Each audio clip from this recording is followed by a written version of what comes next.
علی نااہل کو خدا نہیں مانتا، وہ نااہل کے پیچھے نماز کیسے پڑھے گا؟ صلوات بھیجے محمد والے محمد پر۔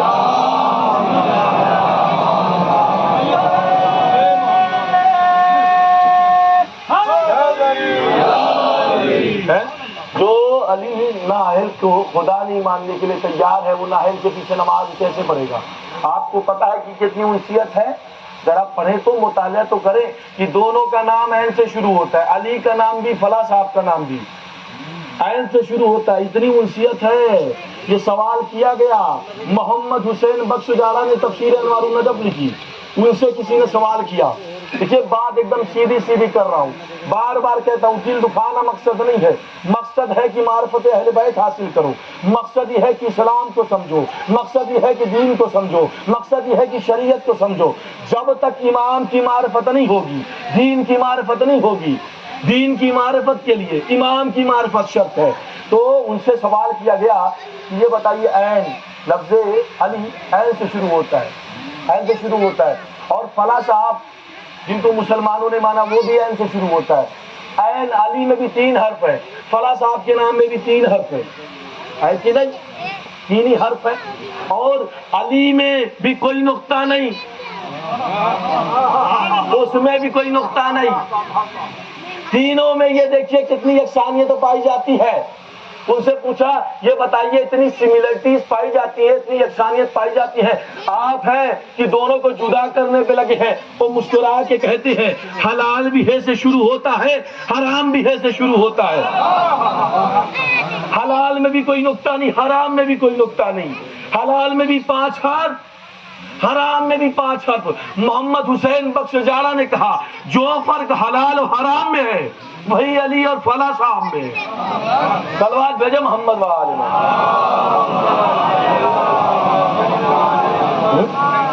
تو علی کا مقابلہ دنیا میں کوئی نہیں کر سکتا۔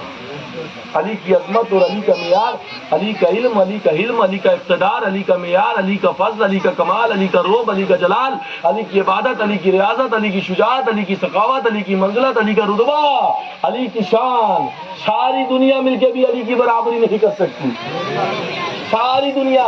اس لیے کہ نبی نے فرمایا اگر ساری دنیا علی کے محبت پہ آ جاتی اللہ جہنم کو خلق نہ کرتا، اللہ جہنم کو خلق نہ کرتا۔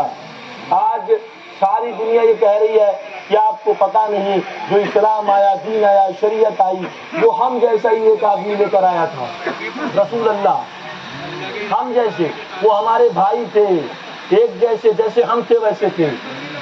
الگ بات ہے بھائی، رسول اللہ ہم جیسے، بھائی وہ علی جو ہر مقام پر، میدان میں، مسجد میں، گھر میں، سفر میں، حضر میں ساتھ میں رہا، اور نبی نے فرمایا میں اور علی ایک نور سے خلق ہوئے۔ اس علی نے زندگی میں نہیں کہا کہ میں محمد جیسا، میں محمد جیسا، کبھی کہا کہ میں محمد جیسا نہیں۔ مسلمان کہتا ہے محمد ہم جیسے تھے، بھائی نور اور خاک میں کوئی فرق ہی نظر نہیں آتا، محمد ہم جیسے تھے۔ اب دیکھو پہلے دلائل سن لو کہ محمد کو اپنے جیسا نہ سمجھو، تم مادہ ہو وہ روح ہے، تم مادیت سے بنے ہو وہ مابعد الطبیعات ہے، تم خاک ہو وہ نور ہے، تم مخزون ہو وہ افضل ہے، تم زمین ہو وہ آسمان ہے،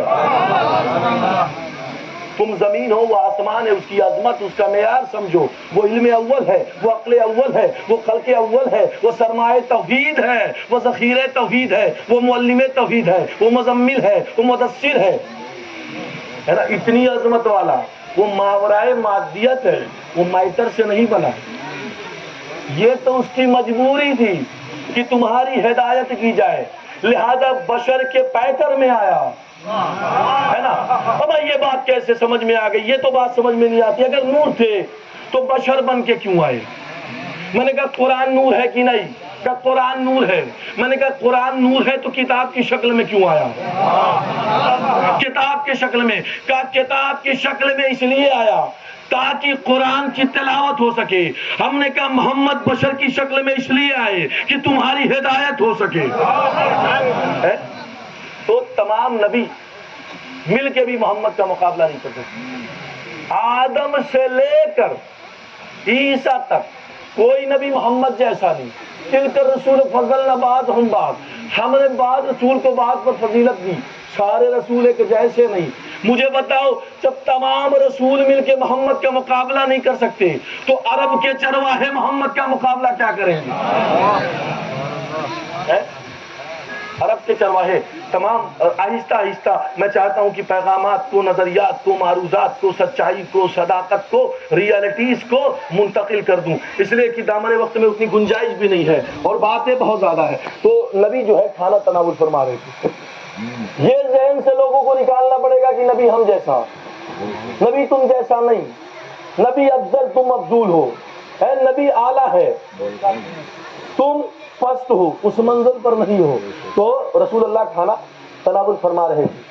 پیغمبر اسلام خاتم النبی سید المرسلین ہے نا، وہ کھانا تناول فرما رہے تھے. تمام اصحاب بیٹھے ہوئے تھے، چاہنے والے موجود تھے، وہ بھی کھانا تناول فرما رہے تھے.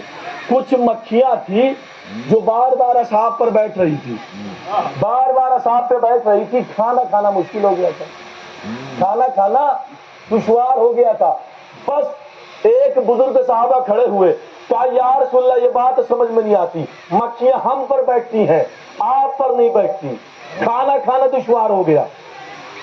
لیکن آپ کو پریشان نہیں کرتی، ایک لقمہ اندر جاتا ہے مکھی آ کے بیٹھ جاتی ہے، دوبارہ واپس لے جانا پڑتا ہے. اور آپ کھانا کھا رہے ہیں، مکھیاں آپ سے دور ہیں، آپ کے قریب تک نہیں جاتی. یہ تو بھید بھاؤ کر رہی ہیں. ارے ہم بھی آپ جیسے، ہم بھی تو ایسے ہی ہیں. بس رسول نے مسکرا کے کہا قسم خدا کی چھوٹی چھوٹی مکھیاں بھی جانتی ہیں کہ میں تم جیسا نہیں ہوں. صلوات بھیجے محمد وار. دل بولا علی مولا، علی مولا طبیب علی فلک بولو، علی مولا، علی مولا بڑی دیوار در بولو، علی مولا، علی مولا ستارہ ٹوٹ کر بولو، علی مولا، علی مولا تو قبر سے باہر جو کر لے تیری قبر کے اندر، علی علی تو قبر سے باہر جو کر لے تیری قبر کے اندر، علی علی نعرہ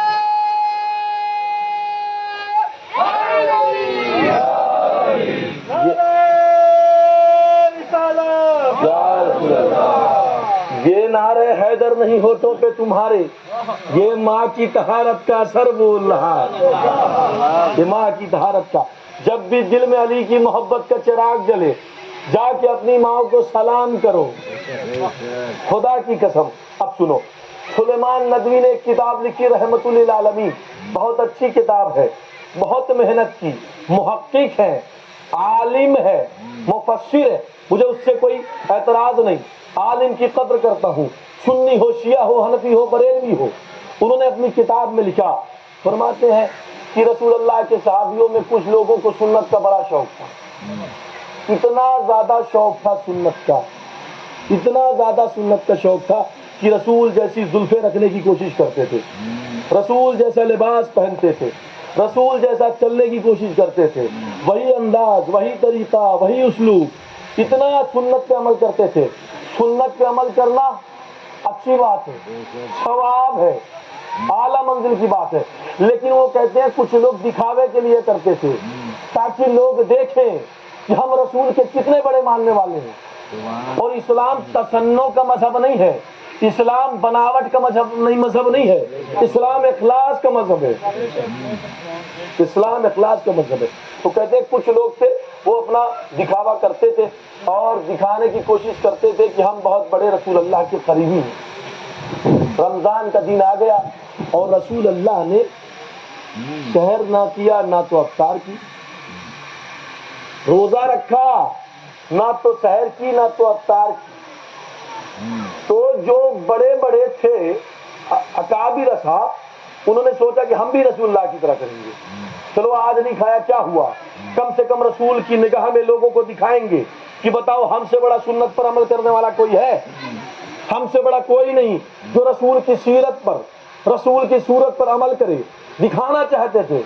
تو انہوں نے پہلے دن رسول اللہ نے، نماز ہوئی، افطار کا وقت آیا، رسول اللہ نے افطار کیا ہی نہیں.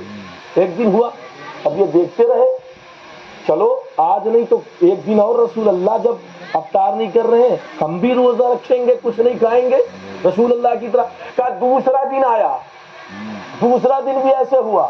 انہوں نے سوچا آج تو رسول اللہ افطار کر لیں گے, سحر کر لیں گے. رسول نے نہ سحر کیا نہ افطار کیا. 2 دن گزر گئے, رسول نے کچھ نہ کھایا. 3 دن گزر گئے, تیسرا دن آیا. اب یہ حالت خراب, زندگی موت کے درمیان. اللہ جانے کب جسم روح سے جسم نکل جائے. بڑے پریشان ہیں, کیا کیا جائے. بھوک سے, ناتوانی سے, کمزوری سے. بھائی سنت پہ عمل کرنے کا بڑا شوق تھا, لیکن اب کیا کریں, پھنس گئے ہیں. رسول نے تو 3 دن تک کچھ نہ کھایا, کچھ نہ پیا, وہ بھوکے رہے. یہ میں نہیں کہہ رہا ہوں, مسلمانوں کی کتاب رحمت للعالمین میں سلیمان ندوی کہہ رہے ہیں کہ رسول نے 3 دن تک کچھ نہ کھایا, اور انہوں نے بھی ذوق و شوق میں کچھ نہ کھایا تاکہ دنیا کو دکھائے کہ دیکھو ہم کتنے بڑے رسول اللہ کے ماننے والے ہیں. اب راستے میں سلمان ملے. سلمان نے پوچھا کیا بات ہے, اتنے کمزور کیوں ہو گئے ہو, اتنی ناتوانی, کیا بات ہے. اچھا رسول اللہ کے ساتھ رہتے ہو اتنا بھی نہیں پتا. ہمارے رسول اللہ نے 3 دن سے کچھ کھایا نہیں, ویسے ہم بھی کر رہے ہیں. ارے تم تو قریب ہو, تم کو بھی یہ کرنا چاہیے تھا. فوراً جناب سلمان رسول اللہ کے پاس گئے اور کہا یا رسول اللہ, کچھ ایسے صحابی ہیں جو آپ کی سنت کو اس طریقے سے عمل کر رہے ہیں کہ آپ نے 3 دن تک کچھ نہ کھایا نہ پیا, انہوں نے بھی کچھ نہ کھایا نہ پیا. رسول اللہ کچھ کیجیے ورنہ بڑے سستے میں نہیں پڑ جائیں گے, بڑے سستے میں نہیں پڑ جائیں گے. تو کائنات کے رسول نے, علم اول نے, خلق اول نے, سید الانبیاء نے, نبیوں کے نبی نے, رسولوں کے رسول نے, ہادیوں کے ہادی نے, پیغمبروں کے پیغمبر نے, خاتم النبیین نے فوراً تمام صحابیوں کو مسجد میں بلایا اور بلانے کے بعد فرمایا ایک طویل خطبہ.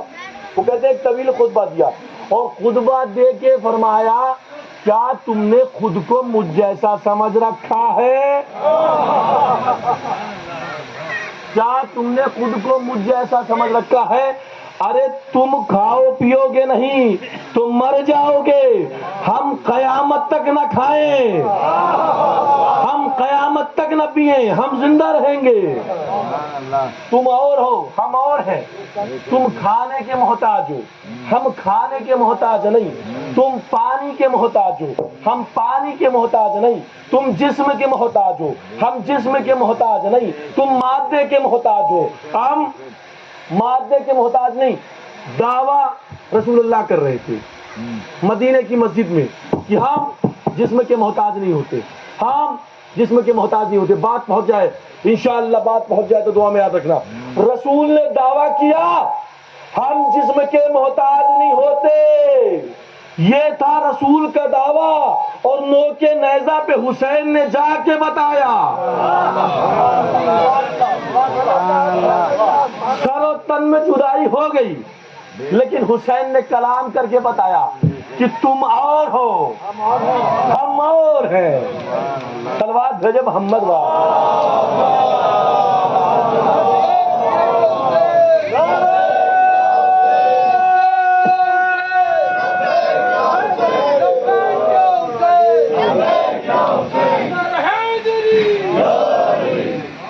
تم اور ہو, ہم اور ہیں.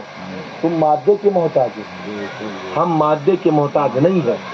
تم خاک ہو جاؤ گے, ہم نوری ہیں. ہماری حیثیت سمجھو, ہمارا مقام سمجھو. جبکہ رسول اللہ نے مختلف مقامات پر علی کے فضائل بیان کیے, لیکن علی کی انکساری دیکھیے. علی نے جب بھی کہا تو فرمایا کہ میں محمد کا غلام ہوں, میں محمد کا غلام ہوں. ہم شیعہ علی کو صرف اس لیے نہیں مانتے کہ علی کے فضائل بے شمار ہیں, علی کے کمالات بے شمار ہیں. ہم اس لیے مانتے ہیں کہ کائنات میں علی جیسا کوئی سنی نہیں. سب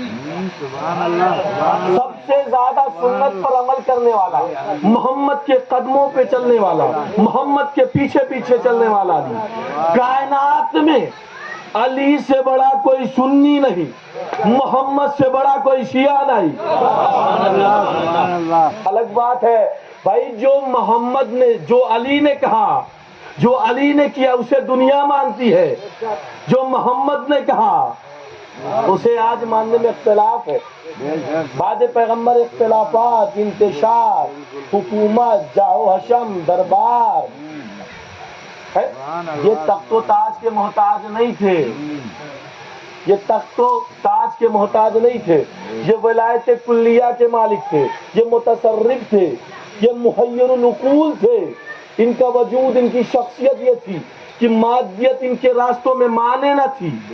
ایسی شخصیات ہیں، یہ ایسی ذوات ہے، انبیاء میں بھی ان سے کوئی مقابلہ نہیں کر سکتا، صحابہ میں بھی کوئی مقابلہ نہیں کر سکتا۔ سید علی ہمدانی نے اپنی کتاب مودۃ القربہ میں لکھا، ایک صلوات بھیجو محمد والے،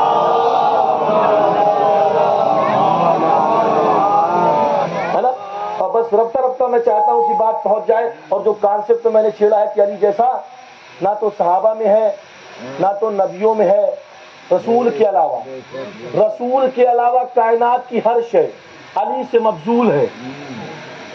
اگر افضل کا تصور ہے تو صرف محمد کی ذات، صرف محمد کی ذات۔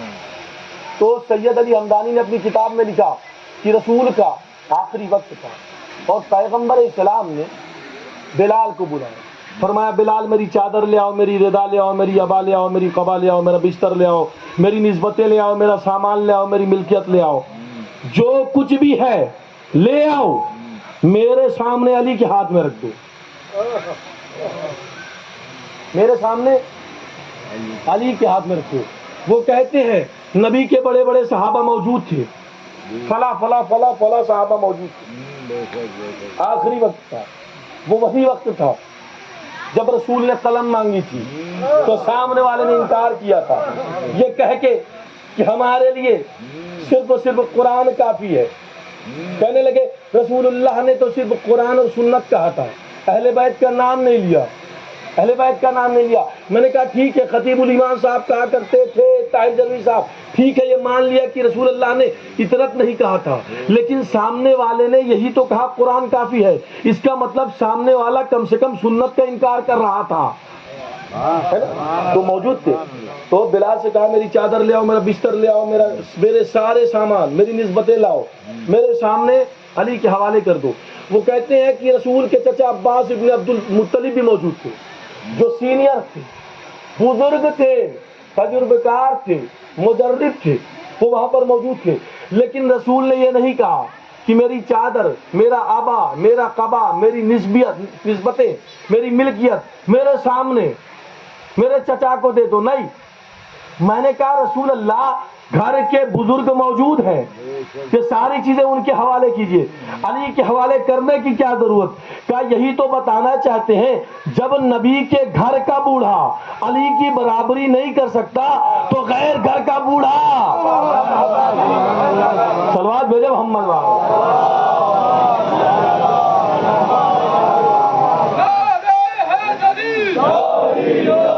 جنگ میں عاجز گھڑی بچ رہی تھی کھلبلی، دوست تیرا جنتی، دشمن تیرا لعنتی،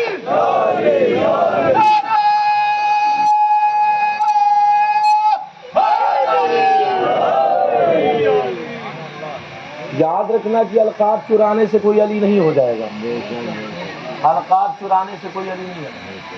ایک بہت بڑے پروفیسر جن کا نام حسن شہاتا، مصر کے، جامعۃ الازہر مصر کی بہت بڑی یونیورسٹی ہے، پوری دنیا میں مسلمانوں کی سب سے بڑی یونیورسٹی کہاں ہے؟ مصر میں، جامعۃ الازہر سب سے بڑی یونیورسٹی موجود ہے وہاں پر حسن شہاتا جو کہ ایک اہل سنت پروفیسر عالم دین تھے، انہوں نے جو ہے ایک دن مولا کائنات کو خواب میں دیکھا، اور دیکھنے کے بعد جب صبح اٹھے تو صبح اعلان کر دیا کہ آج سے میں علی کی ولایت پر رہوں گا، آج سے علی کا دشمن میرا دشمن، آج سے علی سے محبت کرنے والا مجھ سے محبت کرنے والا۔ حسن شہاتا یہ کوئی عام انسان نہیں تھا کہ کوئی عام پبلک کا انسان ہوتا وہ کھڑا ہو کے کہہ دے، اس کی بات کی وزن نہ ہو۔ مصر کا پروفیسر، جامعۃ الازہر کا پروفیسر، اتنا عالم پروفیسر، نہ جانے کتنی کتاب لکھی، نہ جانے کتنے لیکچر لکھے، نہ جانے کتنے سیمینار اٹینڈ کیے، نہ جانے کتنے پروگرام اٹینڈ کیے، صبح اٹھ کے کہتا ہے کہ آج سے میں علی کو مانوں گا. مدینے کی طرف رخ کیا، فرمایا نبی کی بیٹی مجھے معاف کرنا، نبی کی بیٹی نہ انجانے میں نے آپ کے دشمنوں کی موافقت کی، نبی کی بیٹی مجھے معاف کر دینا. اے نبی کی بیٹی، میں نے آج سے ارادہ کر لیا ہے کہ آپ کا دشمن ہمارا دشمن. اے نبی کی بیٹی، بس اتنی صلاحیت دیجیے، اتنی صلاحیت کہ کوئی بھی آپ کا دشمن آئے میرے سامنے بحث کرے تو اسے لاجواب کر دوں. اے نبی کی بیٹی، مجھے پتا ہے کہ آپ مجھے معاف کر دیں گی، اس لیے کہ جب آپ نے حر کو معاف کر دیا تو آپ مجھے معاف کر دیں گی. ایران میں انہیں بلایا گیا سیمینار کی. جب وہ سنا گیا کہ بھائی اہل سنت کے بہت بڑے مسلمان پروفیسر انہوں نے شیعت کو قبول کر لیا، تو ان کو بلایا گیا. بہت پالیٹکس ہوئی، نیوز پیپر میں نکلا ہوا تھا، بہت ساری اسٹڈیز ہوئی، اس میں یہ کہا گیا کہ نعوذ باللہ ان کے اوپر الزامات لگائے گئے. لوگوں نے یہ کہا کہ وہ ایران کی حمایت کر رہے تھے اس لیے. ٹھیک ہے، تو مصر کی گلیوں میں ان پر ظلم ڈھایا گیا اس لیے کہ انہوں نے علی کی ولایت کا اقرار کر دیا. ان پر ظلم ڈھایا گیا، انہیں قتل کیا گیا. خدا کی قسم، دیکھیے کمال تو دیکھیے، قتل ہوئے مصر میں، قبر کربلا میں ہے. یہ عقیدت، یہ محبت نبی کی بیٹی سے دکھانے کا اثر. تو ان کو جب بلایا گیا سیمینار میں، ایران کے تو بڑے بڑے علماء محمد حضرات بیٹھے ہوئے تھے، تو اس میں سے ایک طالب علم نے پوچھا کہ آپ نے اقرار کر لیا، ٹھیک ہے، ایک سوال ہے کا علی کے القابات لوگوں نے بہت سارے ایسے ہیں جنہوں نے اپنے آپ سے منسوب کر دیا ہے، یہ امیر المومنین کیا کسی اور سے منسوب ہو سکتا ہے؟ پہلے سنیے، امیر المومنین ایک ایسا لقب ہے جسے علی کے سوا ہم 11 اماموں کے لیے بھی استعمال نہیں کرتے. شیعت پوری قوم تو کہنے لگے کہ یہ فلاں فلاں فلاں، اور بہت لوگوں نے امیر المومنین لقب کو چرایا. آپ کا کیا کہنا ہے؟ بس انہوں نے عجب جملہ کہا، فرمایا ھذا اسم مختص بالامام، فرمایا یہ اسم میرے امام سے مخصوص ہے. من تسم بہا فہو مخدس، بس جس نے اسلام کو چھین کر اپنے آپ میں منسوب کیا اس کا شمار نہ مردوں میں ہوگا نہ عورتوں میں ہوگا. صلوات بھیجے محمد علی کی عظمت کو سمجھو، علی کے معیار کو سمجھو، علی کے رتبے کو سمجھو، علی کی شان کو سمجھو. سامنے والے نے آ کے پوچھا کہ یا علی آپ امیر کائنات رب ہے، ضمیر مرسل عرب ہے، فروغ علم کے سبب ہے، متاع گلشن جناح ہے، پیمبروں کے رازداں ہیں، خدا کے گھر کے پاسباں ہیں، شہ فلک ہیں، شہ زمین ہیں. لیکن آپ کی شخصیت ایسی ہے کہ آپ کے اتنے فضائل ہیں کہ ذہن سے کافی سوچتا ہوں کہ آپ سمجھ میں آ جائیں، لیکن آپ مظہر العجائب ہیں. آپ کی شخصیت عقل سے سمجھ پانا بڑا مشکل ہے. کیا کروں کہ عقل سے آپ کو سمجھ جاؤں؟ بس مولا نے فرمایا تم مجھے عقل سے نہیں سمجھ سکتے. کیوں؟ کہ اللہ نے عقل کو بعد میں خلق کیا، ہمیں پہلے خلق کیا. اللہ نے عقل کو بعد میں خلق کیا، ہم کو اللہ نے پہلے خلق کیا. یہ علی کی منزلت اور یہ علی کا مقام اور یہ علی کا رتبہ اور یہ علی کی شخصیت اور یہ علی کا معیار ہے. مگر ضروری ہے کہ آیا کہ دعویٰ کرنے سے ہی ہم علی والے ہیں یا اعمال و افعال سے علی والے ہیں؟ کوئی یہ دعویٰ کرے کہ میں ہندوستانی ہوں، اس کے بعد وہ کام کرے جو ہندوستان کے اصول کے خلاف ہو، بنیادی اصول، بیسک اسٹرکچر، تو کیا وہ مانا جائے گا کہ ہندوستانی ہے؟ کوئی دعویٰ کرے کہ میں پاکستانی ہوں لیکن جو بیسک رول پاکستان میں ہے وہ نہ مانے تو پاکستانی کہلائے گا؟ اس کا مطلب یہ ہے کہ جو شناخت اپنے اوپر لگانا چاہتے ہو اس کے اصول کو ماننا پڑے گا، اس کے اصول کو ماننا پڑے گا. علی کے شیعہ ہونے کے لیے خدا کی قسم یاد رکھنا کہ کسی کے گھر میں شیعہ بن کر پیدا ہونا کمال نہیں ہے، شیعہ ہو جانا کمال ہے. شیعوں کے گھر میں پیدا ہونا کمال نہیں ہے، شیعہ ہو جانا کمال ہے، اس لیے کہ علی کے شیعہ کے صفات بہت ہیں۔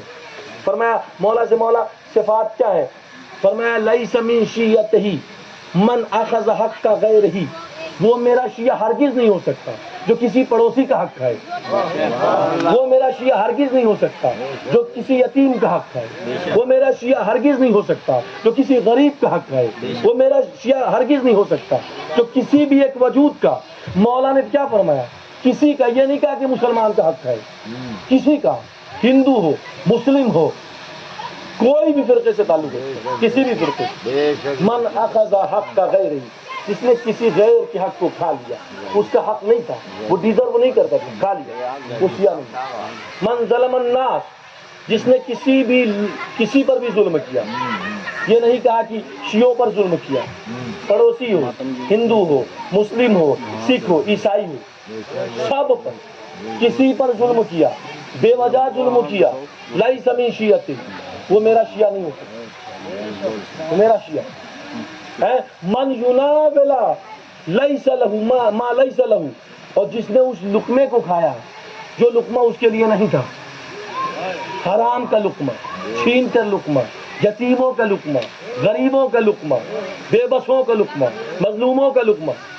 یہ بات دھیان رکھنا، بار بار کہتا ہوں، خدا کی قسم فرض ہے یہ کہنا کہ اکثر لوگ شیعوں کے گھر میں پیدا ہو کے وہ اپنے آپ کو شیعہ سمجھتے ہیں، سنی کے گھر میں پیدا ہو کے اپنے آپ کو سنی سمجھتے ہیں، حنفی کے گھر میں پیدا ہو کے اپنے آپ کو حنفی سمجھتے ہیں، بریلوی کے گھر میں پیدا ہو کے نہیں، اس کے اصول کو ماننا پڑے گا، اس کے قوانین کو ماننا پڑے گا، تبھی وہ شناخت مدلل شناخت ہوگی۔ دعویٰ کرنے سے نہیں ہوتا، دلیل سے ہوتا۔ صلوات بھیجے محمد بابا۔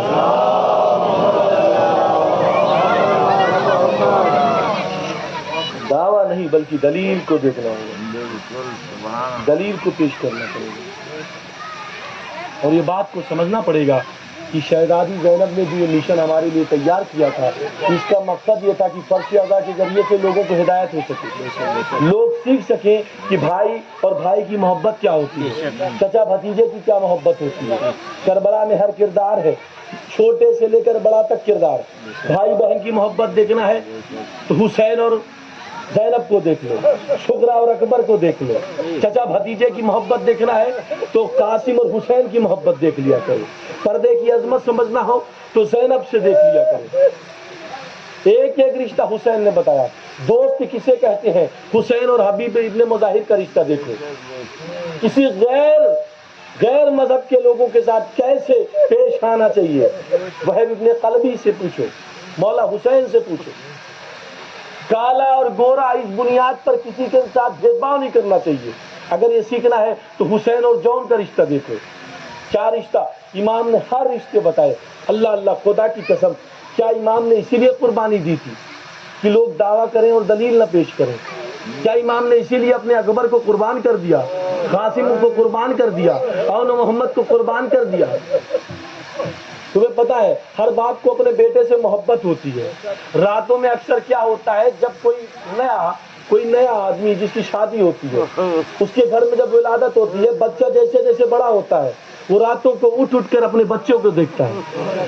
کوئی بھی باپ ہوگا، اس کا بیٹا ہوگا، راتوں میں جب آنکھ کھلے گی سب سے پہلے نظر بچے پہ جاتی ہے، بچہ ٹھیک سے ہے کہ نہیں، کوئی تکلیف تو نہیں ہے نا؟ خدا کی قسم حسین بھی اکبر کو ایسے دیکھا کرتے تھے، حسین بھی اکبر کو ایسے دیکھا کرتے تھے۔ اکثر بی بی لیلا پوچھتی تھی کون ہے جو میرے اکبر کے قریب بیٹھا ہوا ہے، تو حسین فرماتے تھے لیلا آہستہ سے بولو، اس لیے کہ میں حسین ہوں، ایسا نہ ہو کہ اکبر جاگ جائیں۔ کتنا حسین بیٹا تھا۔ اکبر کی جب ولادت ہوئی تو ایک شخص آیا، اس نے فرمایا اے مدینے کے سید، میرے لیے اتنا دعا کر دو کہ اکبر جیسا بیٹا اللہ مجھے ایک اور بیٹا دے دے جو اکبر جیسا ہو۔ امام نے قیامت کا جملہ کہا، فرمایا یہ بتا اگر خدا نے بیٹا دے دیا اس کے پاؤں میں کانٹے چبھ گئے تو کیا تو برداشت کر پائے گا؟ فرمایا میری آنکھوں میں کانٹا منظور ہے، بچے کے پاؤں میں کانٹا منظور نہیں ہے۔ اللہ جانے حسین نے کیسے برداشت کیا ہوگا۔ حسین نے فرمایا اس علی اکبر کو دیکھ رہے ہو نا، کربلا کے دست میں، صحرا میں، بیابا میں، غربت میں، مظلومیت میں، اس کے سینے سے نیزے کی نہیں کھینچنا پڑے گا۔ اللہ اللہ اللہ اللہ۔ دیکھو علی اکبر کا کیا معیار تھا۔ جب عباس اور اکبر کبھی بھی بازار میں نکلتے تھے نا تو عباس سر کو جھکا کے چلتے تھے، عباس سر کو جھکا کے چلتے تھے، علی اکبر عباس سر جھکا کے چلتے تھے۔ کسی نے پوچھا وہ آپ کا بھتیجا ہے، آپ سر جھکا کے کیوں چلتے ہیں؟ کیا تمہیں پتا نہیں ہے میرا اکبر دیکھنے میں رسول اللہ جیسا لگتا ہے، دیکھنے میں میرے بابا علی جیسا لگتا ہے، اس لیے میری غیرت گوارا نہیں کرتی کہ اکبر کے سامنے سر کو اٹھا کے چلوں۔ کیا محبت تھی چچا اور بھتیجے میں۔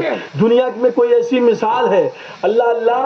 عزادار تاریخ نے عجب جملہ لکھا کہ جب امام حسین سفر میں تھے ایک روز علی اکبر خواب سے چونکے، خواب سے جب چونکے تو پوچھا بابا میں نے عجب خواب دیکھا ہے۔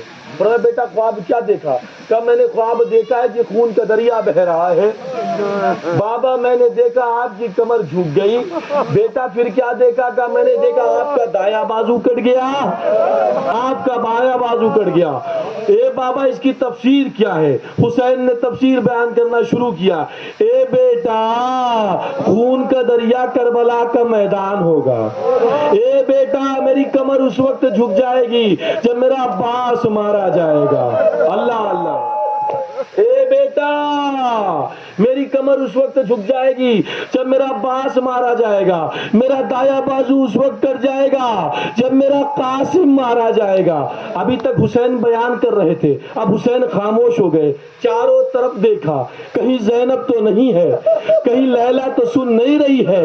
ایک مرتبہ خیمے سے باہر لے کر آئے، فرمایا اکبر میرا بایاں بازو اس وقت کٹ جائے گا جب تو کربلا کے میدان میں ایڑیاں رگڑ رہا ہو۔ اللہ اللہ۔ خدا آپ کو سلامت رکھے۔ زلزلہ کی زیارت کرو گے نا، علی اکبر کا مصائب پڑھنا ہے، خدا کی قسم بس جملے سن لو، میں نے مصائب کو تمام کر دیا۔ ذرا سوچو وہ اکبر کتنا حسین ہوگا ماں کی نظر میں، جو شام و کوفہ کے راستے میں عورتیں دیکھتی تھی تو کیا کہتی تھی؟ اے کاش جب یہ بچہ دنیا سے گیا ہو، اس کی ماں زندہ نہ ہو، اس کی ماں مر چکی ہو۔ جب لیلا نے سنا نا تو فرمایا ایسا نہ کہے میں اکبر کی ماں ہوں۔ اللہ اللہ۔ اے عزادارو وقت آیا کہ حسین نے علی اکبر سے کہا میرے لال اکبر اب کوئی نہیں ہے، غربت ہے، مظلومیت ہے۔ اکبر نے سنا، فرمایا بابا اب مجھے جانے کی اجازت دے دو۔ اے بابا مجھے جنگ کے جانے کی اجازت دے دو۔ اللہ اللہ۔ تاریخ نے لکھا کہ حسین نے فرمایا اے بیٹا اکبر جا کے اپنی پھوپھی سے اجازت لے لے، اس لیے کہ 18 برس چکیاں پیس پیس کے پالا ہے۔ علی اکبر آئے، پھوپھی اماں مرنے کی رضا دے دو، اے پھوپھی اماں جنگ کی رضا دے دو۔ فرمایا اکبر کیا تجھے اسی لیے پالا تھا میرے لال؟ کیا تجھے اسی لیے پالا تھا؟ اے میرے لال 18 برس پالا ہے۔ اللہ اکبر۔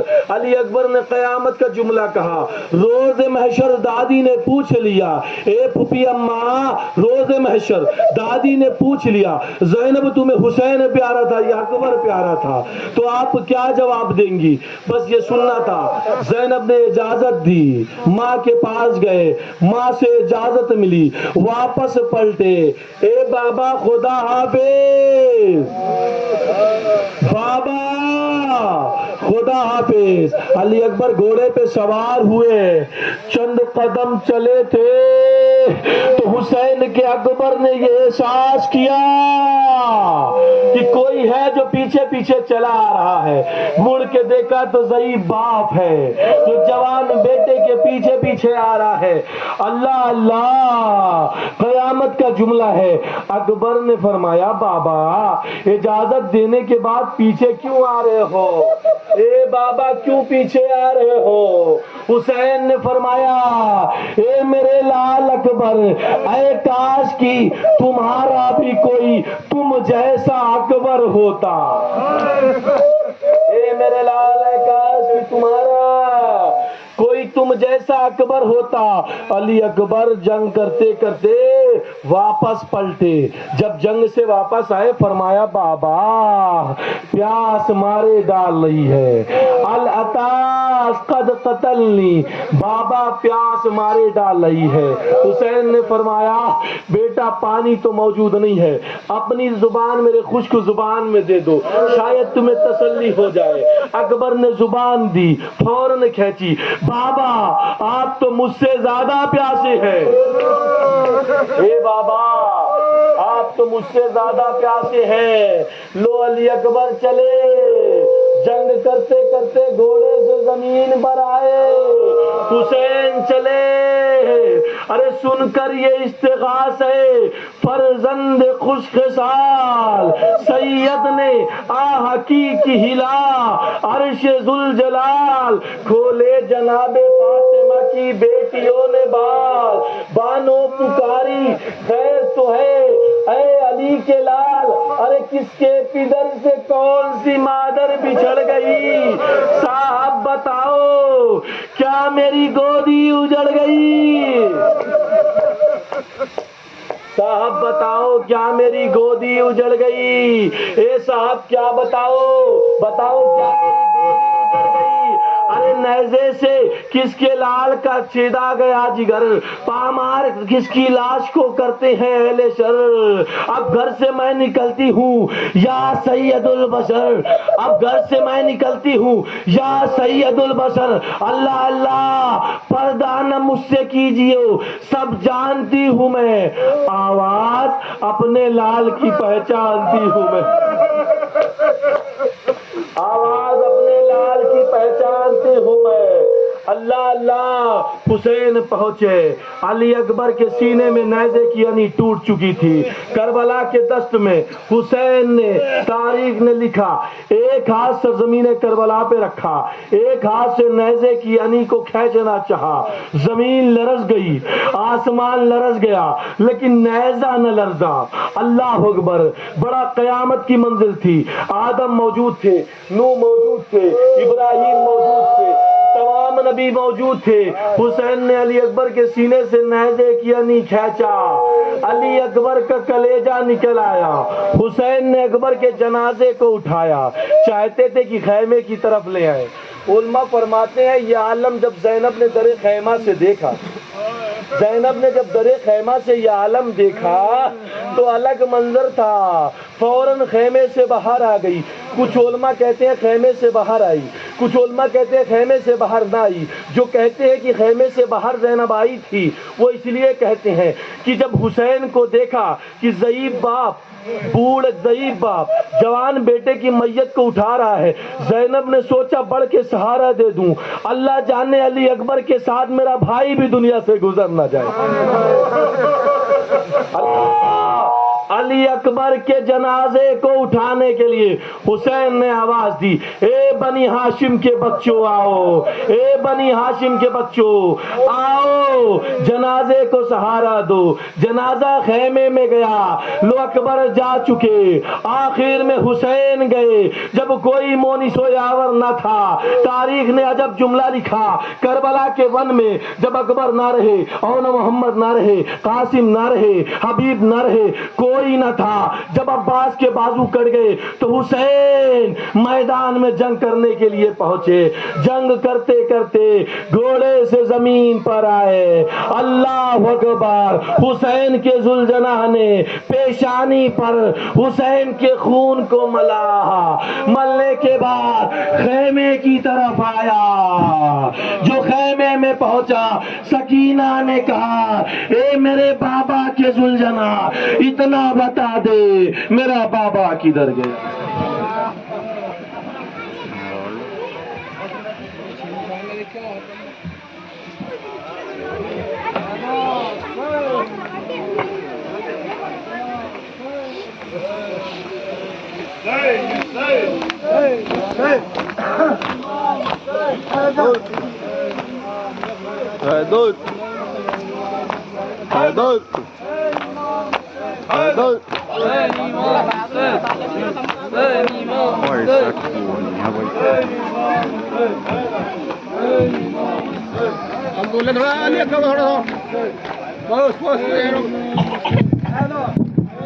حسین امام حسین، حسین امام حسین، حسین امام حسین، حسین امام حسین.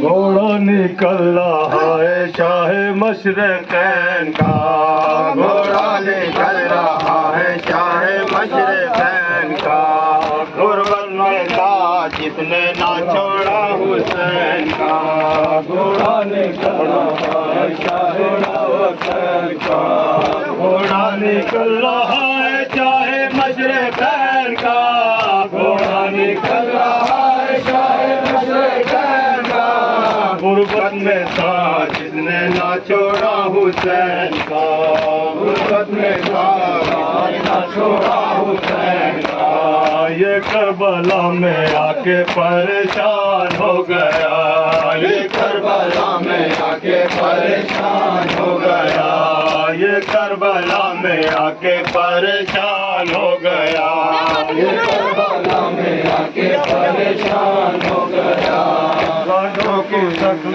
دیکھ کے حیران ہو گیا، رانڈوں کی شکل دیکھ کے حیران ہو گیا، گھوڑا نکل رہا ہے شاہ مشرقین کا، گھوڑا نکل رہا ہے شاہ مشرقین کا، گھوڑا نکل رہا ہے شاہ مشرقین کا، گھوڑا نکل رہا ہے شاہ مشرقین کا، غربت میں تھا جس نے نہ چھوڑا حسین کا، غربت میں تھا جس نے نہ چھوڑا حسین کا، مردوں میں کون ہے جسے آ کر بتائے گا، مردوں میں کون ہے جسے آ کر بتائے گا، یا بجے بیمار کو بچے جگائے گا، یا بجے بیمار کو بچے جگائے گا، غیرت سے سب کو چھوڑ کے خود مرنا جائے گا، غیرت سے سینہ پھوڑ کے خود مرنا جائے گا، گھوڑا نکل رہا ہے شاہ مشرقین کا، گھوڑا نکل رہا ہے شاہ مشرقین کا، گھوڑا نکل رہا ہے شاہ مشرقین کا، غربت میں تھا جس نے نہ چھوڑا حسین کا، غربت میں تھا جس نے نہ چھوڑا حسین کا،